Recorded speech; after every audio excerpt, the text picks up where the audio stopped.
반갑습니다. 돌집사TV입니다. 자, 오늘은 버스 운전 자격시험 기출문제에 대해서 말씀을 드릴 건데요. 자, 그 전에 기출문제 영상들을 몇 가지 올려놨었습니다. 하지만 오늘은 그 중에서도 중요하고 자주 출제될 것 같은 녀석들을 제가 모아서 1시간 이내에 짧게 빠르게 말씀드리도록 하겠습니다.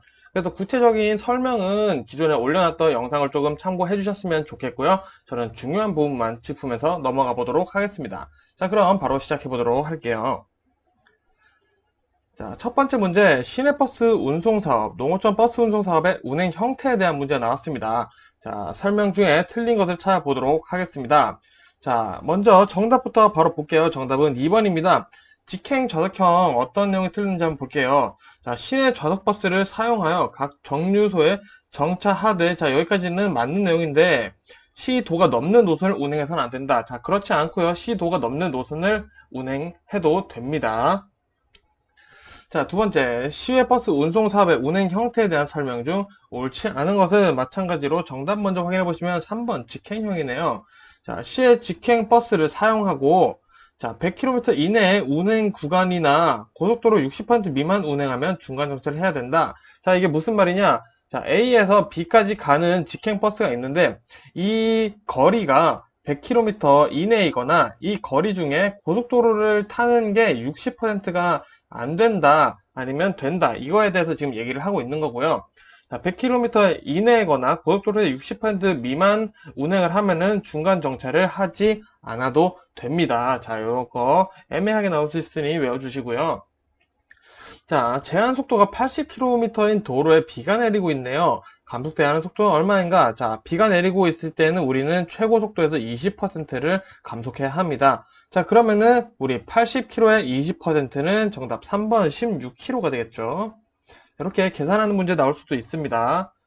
자, 어린이 통학버스 문제 한번 보겠습니다. 어린이 통학버스에 대한 설명으로 틀린 것은, 자, 정답 먼저 볼게요. 정답은 4번인데, 자, 어린이나 영유아를 태우고 있는 표시가 있는 어린이 통학버스가 있을 시 천천히 서행하여 앞지르기 해야 한다. 자, 천천히 서행하면 되는 것 같아 보이지만은, 자, 이럴 경우에는 앞지르기를 해서는 안 된다라는 거 알아두시고요. 앞지르기를 해도 되는 경우, 안 해도 되는 경우, 이런 식으로 해서 문제가 나올 수도 있으니 같이 외워주시면 되겠습니다. 자, 다음 문제 볼게요. 운송사업자가 차내에 운전 자격증명을 게시하지 않은 경우 과징금으로 틀린 것은, 자, 이거는 우리 쉽게 외우도록 하겠습니다. 전부 다 10만원이에요. 어떤 버스에 상관없이 운전 자격증을 게시하지 않았을 때는 10만원의 과징금이 나옵니다. 그래서 정답은 3번 되겠네요. 보고 넘어갈게요. 자, 긴급 자동차의 지정권자는, 자, 뭘 지정한다. 이런 거는 보통은 지방경찰청장이 합니다. 그래서 이런 거 헷갈리실 때, 뭐 자동차, 구급차 이런 거 누가 지정하지? 헷갈리시면 일단은 지방경찰청장으로 찍는 게 조금 합격 맞으실 확률이 높습니다. 자, 조향장치 중 핸들이 무거운이 아닌 것은, 자, 정답은 4번입니다. 자, 조향 박스 내 오일이 많은 경우가 아니라 부족한 경우입니다. 자, 부족한 경우에 핸들이 뻑뻑해서 잘 돌아가지 않을 수 있겠죠. 그래서 정답은 4번이 되겠습니다. 자, 다음 문제. 동력 조향 장치의 장점이 아닌 것은, 자, 일단 장점이라고 하니까 좋은 얘기들이 많이 나와야겠죠. 정답 한번 볼까요? 정답은 4번입니다. 자, 기계식에 비해 구조가 단순하고 값이 싸다라고 되어 있는데, 자, 동력 조향 장치에 이러한 1번과 3번 사이에 있는 이 장점들이 있습니다. 자, 장점이 많으면 많을수록 당연히 장비는 더 좋은 거겠죠. 그러면은 구조가 복잡하고 값이 비싸다라고 이해를 하시면 되겠습니다. 자, 휠 얼라인먼트가 필요한 시기가 아닌 것은, 자, 이것도 시험 문제 나올 수 있습니다. 정답은 4번이에요. 타이어에 진동이 없는 경우 아니라 진동이 있는 경우 휠 얼라인먼트가 필요한 시기가 되겠죠. 그래서 정답 4번이 틀린 내용이 되겠네요. 자, 휠 얼라인먼트의 역할 연결이 잘못된 것은, 자, 요거는 꼭 외우고 넘어가도록 하겠습니다. 자, 1번부터 천천히 볼게요. 자, 먼저 캐스터의 작용, 조향 핸들의 조작을 확실하게 하고 안정성을 준다. 요거 맞는 내용입니다. 외워두시고요. 자, 이번엔 캐스터와 조향축 경사각의 작용입니다. 자, 요럴 때는 조향 핸들에 보건성을 부여한다. 자, 요거는 직진을 용이하게 한다라는 장점이 됩니다. 3번, 캠버와 조향축 경사각의 작용. 자, 이것도 마찬가지로 조향 핸들의 조작을 가볍게 한다라는 장점이 있어요. 근데 4번, 정답 4번이 틀린 내용이 되겠는데, 토인의 작용은 타이어 마매를 최대로 한다 라고 되어 있는데, 최대가 아니라 최소로 한다라고 되어 있습니다. 당연히 이 내용만 봐도 뭔가 어색하다. 그렇게 볼 수가 있겠죠. 자, 앞지르기 문제 나왔네요. 자, 앞지르기 할 때 적절하지 않은 것은, 자, 정답 먼저 보겠습니다. 정답은 앞차가 앞지르기 하고 있는 때 자차도 앞지르기 시도할 수 있다. 자, 굉장히 위험하죠. 이건 운전 경험이 있으신 분들이 시험을 보시는 거기 때문에 상식선으로 생각해 보시면 됩니다. 자, 그리고 계절별 시험 문제가 나와요. 계절별 교통사고 문제가 나오는데, 자, 이 문제는 봄철 교통사고의 특성으로 틀린 것은 나왔네요. 자, 정답 먼저 볼게요. 정답은 3번입니다. 돌발적인 악천후, 본격적인 무더위, 무더위 하면 여름이겠죠. 자, 왜 여름의 무더위에 의해 운전자들이 쉽게 피로해지면 주의 집중이 어려워진다. 여름의 특징이 이렇게 나와 있네요. 나머지는 봄철 특징이겠죠. 자, 비가 자주 오거나 습도가 높은 날, 오랜 주차로 인해 브레이크 드럼에 녹이 발생하여 브레이크가 예민해지는 현상은, 자, 습도가 많다. 습도가 보통 언제 많죠? 아침, 모닝, 아침인 모닝이 많습니다. 그래서 모닝록 현상이다 라고 외워주시면 된다고 제가 많이 말씀드렸죠. 자, 다음 문제. 본래의 긴급한 용도로 사용되고 있는 긴급 자동차가 아닌 것은, 자, 요거는 그냥 머릿속에 외워주세요. 군환차입니다. 군환차는 긴급 자동차가 아니다 라고 외워두시면 됩니다. 자, 보도와 차도가 구분되지 아니한 도로에서 보행자의 안전을 확보하기 위해 안전표지 등의 경계를 표시한 도로의 가장자리 부분의 명칭은, 자, 요런 애매하죠. 자, 이런 것들 외워야겠죠. 길 가장자리 구역이라고 되어 있습니다. 자, 너무 꼬우실 필요는 없고요. 문제에 보통 정답이 나와 있습니다. 가장자리라고 나와 있으니 1번을 고르셔도 됩니다.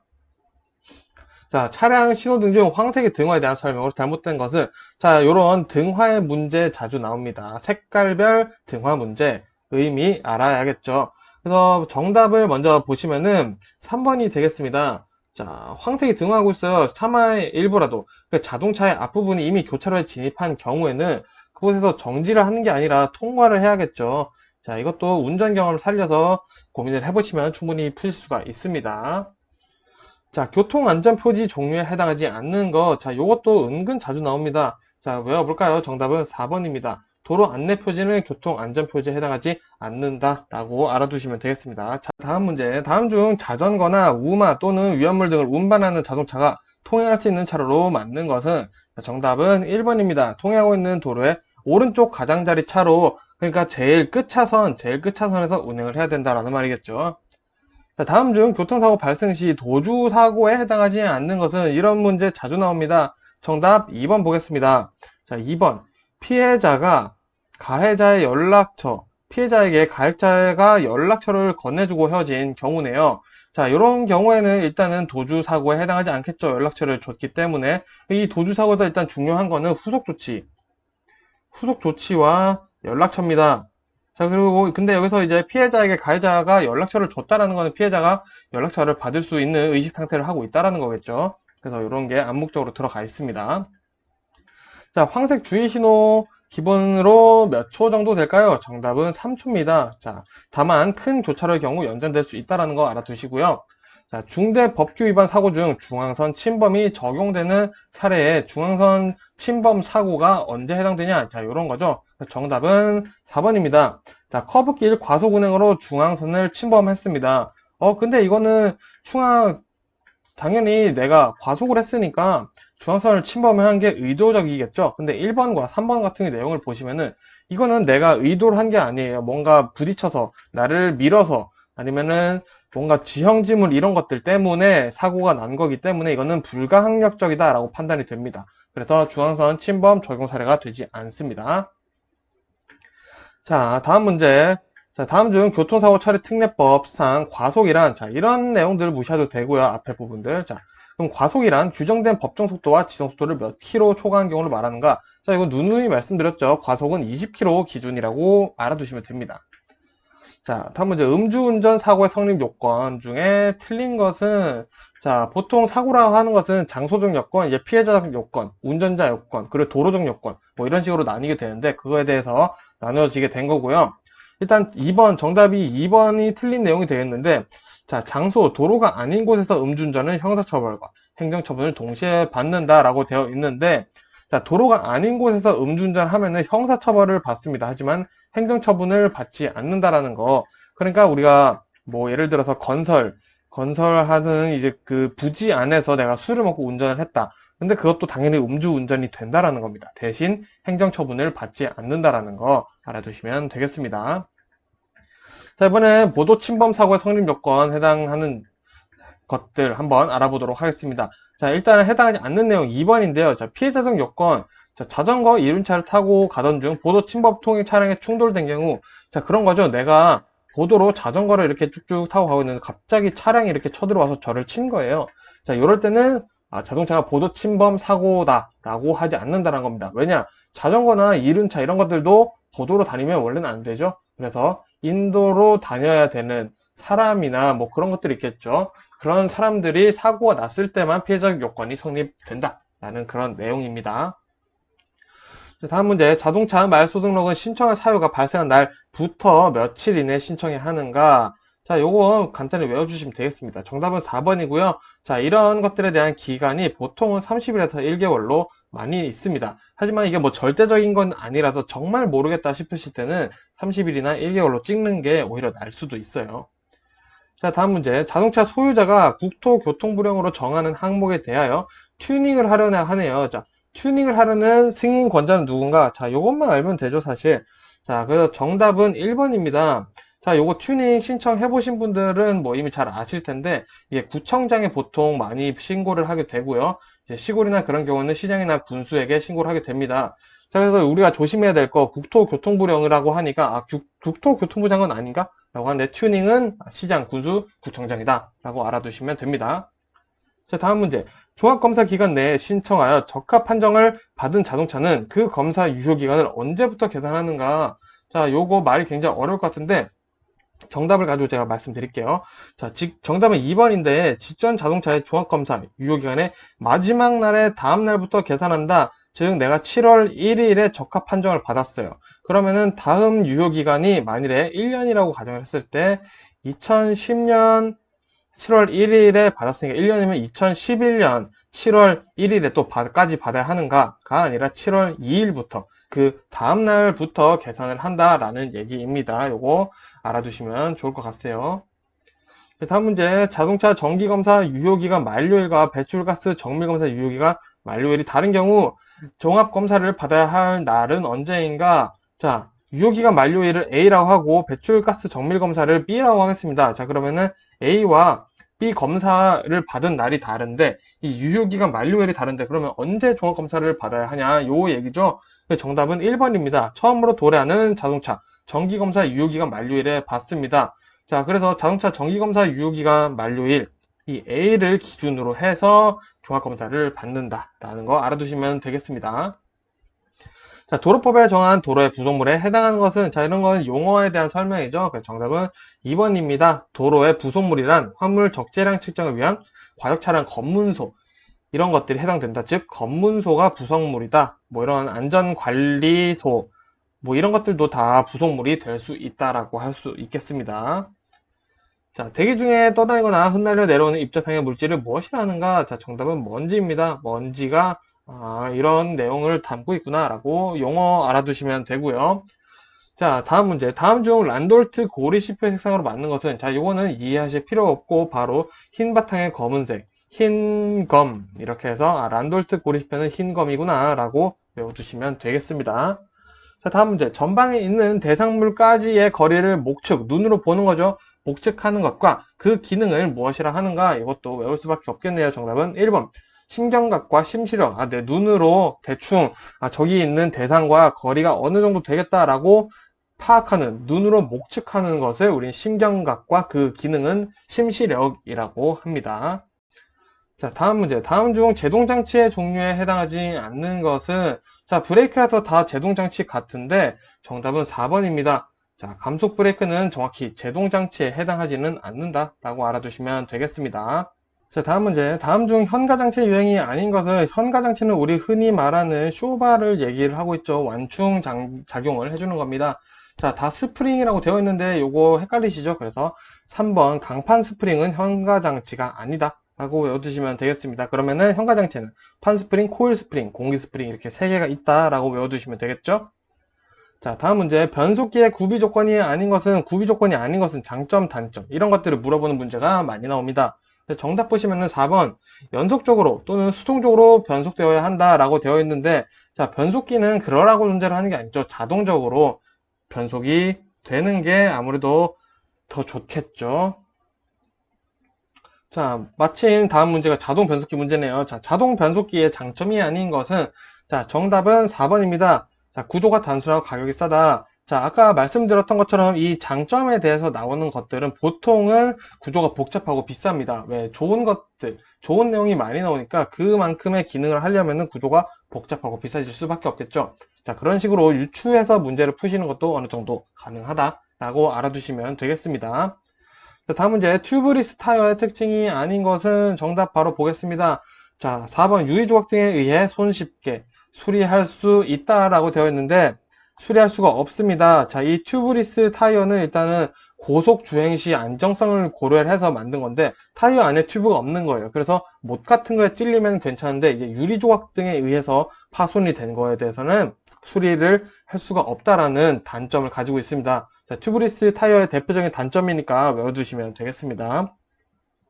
자, 레디얼 타이어의 특징이 아닌 것은, 자, 정답 바로 보겠습니다. 정답은 3번입니다.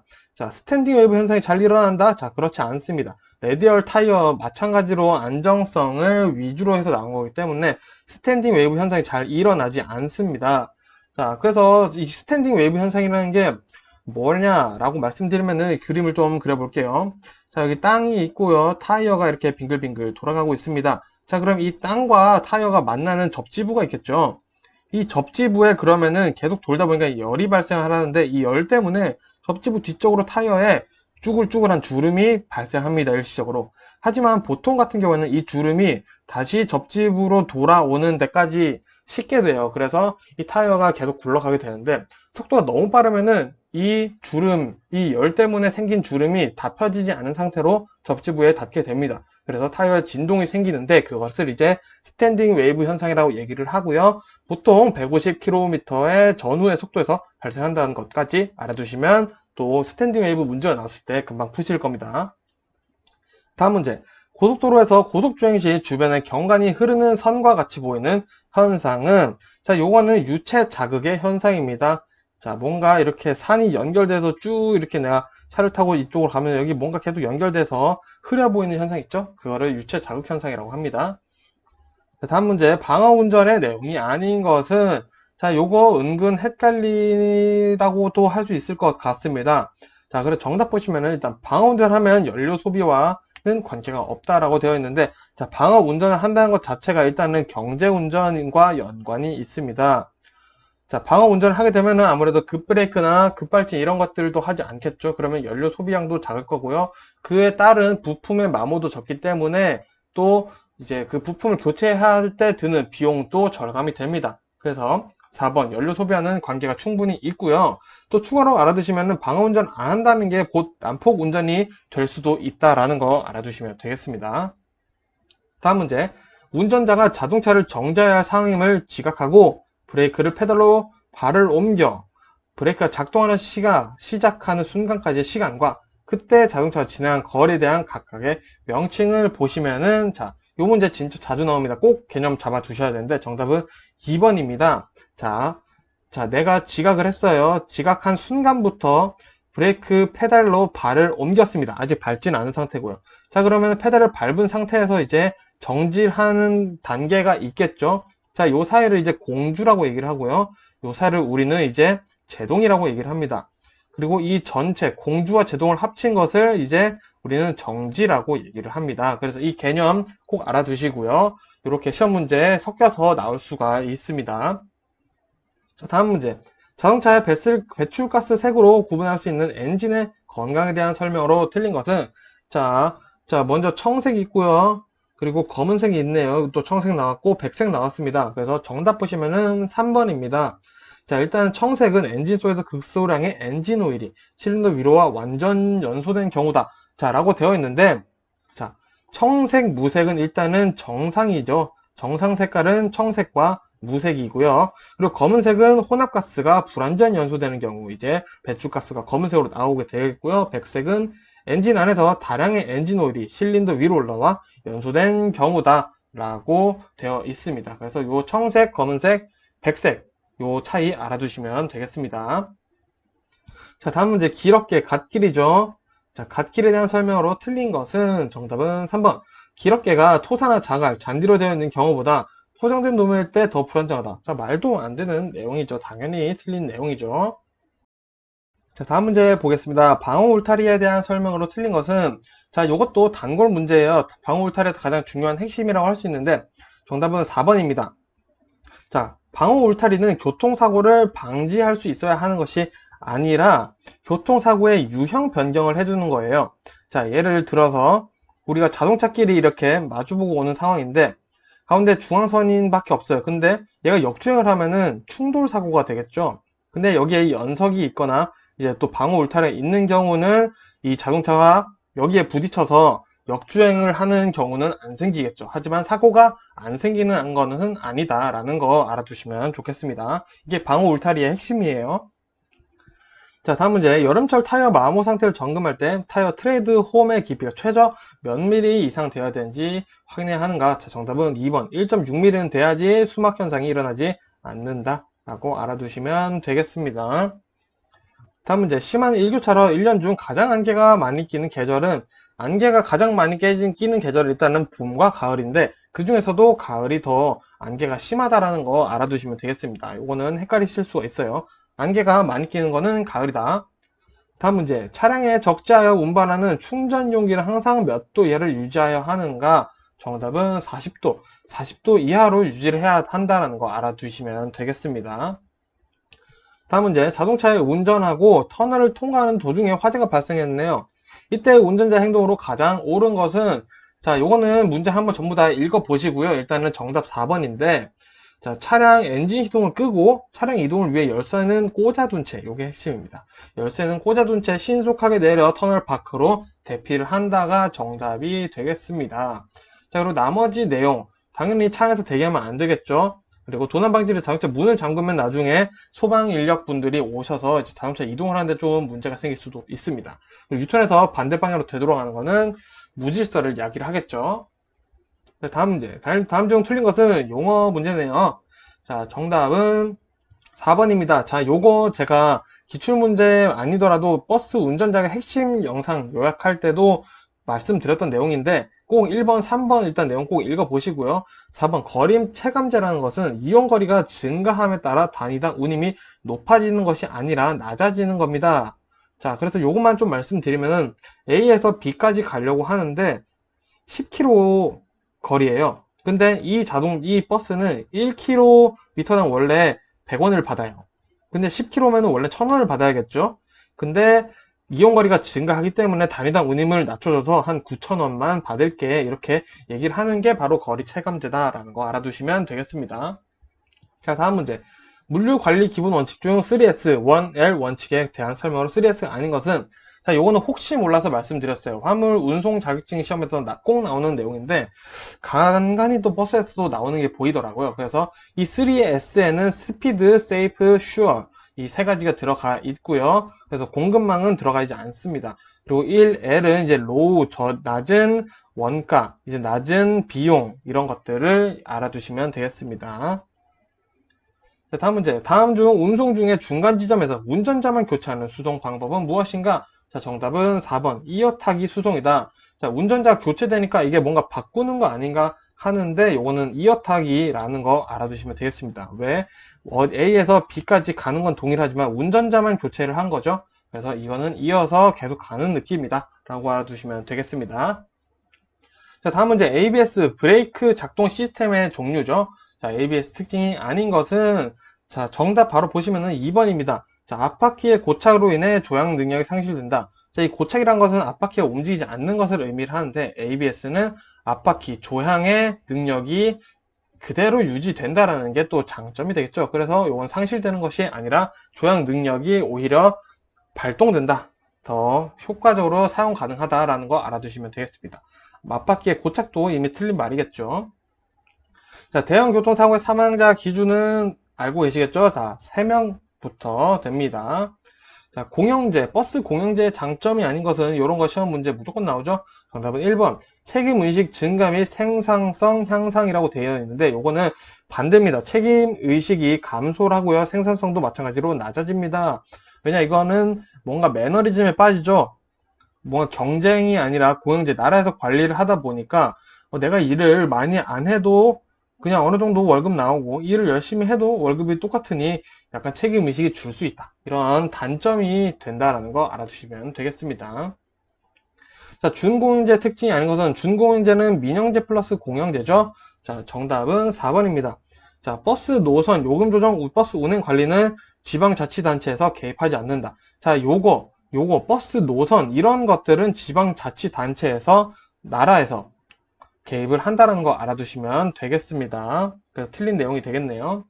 자, 그럼 민영제 단점이 아닌 것은 민영제 단점이 아닌 것은 정답은 4번. 수준 높은 버스 서비스 제공 가능하다. 자, 수준 높은 버스 서비스 제공이 가능한데 왜 단점일까요? 당연히 틀린 내용이 되겠죠.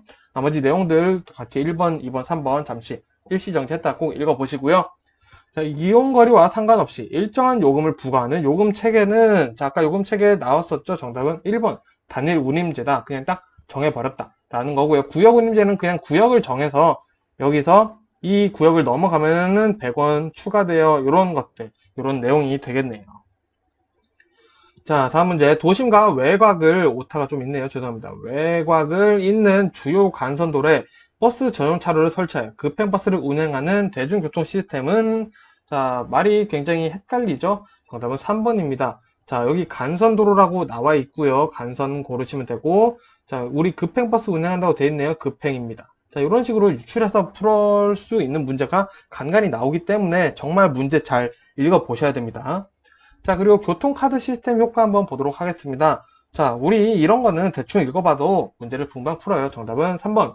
자, 운영자의 측면에서는 운송 수익금 관리가 어렵다. 자, 교통카드를 찍는 건 전산으로 다 넘어오기 때문에 오히려 관리가 훨씬 쉽겠죠. 그래서 정답 3번이 틀린 내용이다 라고 보시면 되겠습니다. 자, 다음 문제. 버스 운행 관리 시스템 버운시저 BMS의 주요 기능이 아닌 것은, 자, 정답은 4번입니다. 자, 운전자 운행 만족도 파악이다. 자, 요거는 BMS와는 사실 거리가 좀 멉니다. 자, BMS는 말씀드렸던 것처럼 일단은 고객들에게 조금 더 좋은 거예요. 그래서 요거는 BMS의 주요 기능은 절대 아니다 라고 알아두시면 되겠습니다. 자, 버스 정보 시스템 BIS죠. 자, 요거는 버운시와 반대로 회사 측, 운전자 측에 좋은 정보들을 제공해주는 시스템입니다. 자, 그럼 이 버정시의 설명이 아닌 것을 한번 볼게요. 정답은 3번이네요. 버스 운행 관리나 이력 관리, 버스 운행 정보를 제공한다. 자, 이런 거는 우리 BMS다. BMS의 기능을 얘기를 하고 있다라고 알아두시면 되겠습니다. 자, 다음 문제. 버스 운행 차로를 설치하기 좋지 않은 곳은, 자, 이런 것들 우리 차근차근 읽어보면 또 푸실 수가 있어요. 정답은 3번. 승차 인원이 다수인 승용차가 많은 구간. 자, 승용차가 많은 구간에 버스 운행 차로를 설치하기 좋지 않다라고 할 수가 있겠죠. 승용차가 많은 구간에는 그 사람들이 아무래도 좀 대중교통을 타는 게 어려울 수 있겠죠. 그래서 이런 승용차가 많은 구간에서는 버스 운행 차로를 설치하지 않는 게 더 이득이겠죠. 가로변 버스 전용 차로 특징이 아닌 것은, 자, 가로변으로 다니는 버스를 얘기를 하는 거죠. 이것도 읽어보시면 충분히 풀 수가 있는 게, 시행효과 가장 좋다라고 되어 있는데 시행효과 가장 좋았으면은 중앙버스 차로가 나오지 않았겠죠. 그래서 4번을 풀으실 수가 있겠네요.